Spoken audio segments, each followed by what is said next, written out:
har kuni bu qo'shimcha daromad topish kerak. Bu binoga prezident kelganda eshik ochilishi kerak emas. Tadbirkor kelib ham uchrashsin. Meni maqsadim bu ishlash kerak.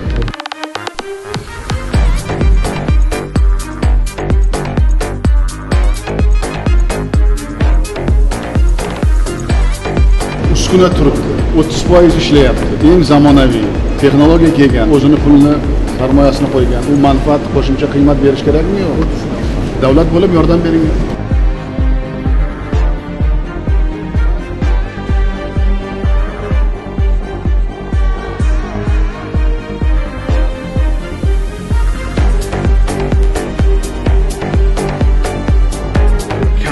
Mukammal egallagan odam poligohga kirsa mukammalroq kadr bo'ladi.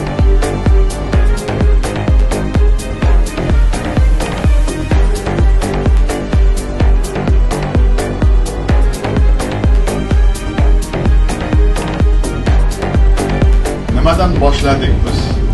Islohotni Xorazmda. Havo yo'l bilan, temir yo'l va yo'l bilan.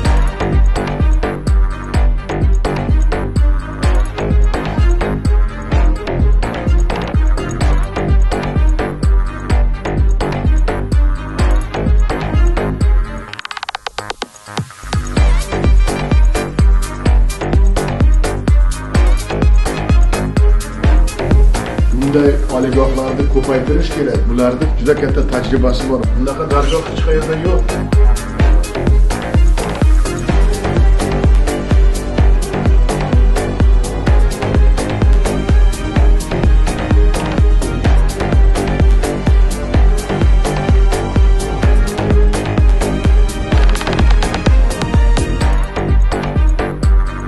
Davlatda tinchlik kerak. Osoyishtalik kerak. Birdamlik kerak. Xorazmda og'zibirchilik deydi. Ana shu og'zibirchilik bo'lsa, bizga teng kelayotgan davlat va bizni qo'limizdan kelmayotgan marra yo'q desam, bu ham to'g'ri bo'ladi.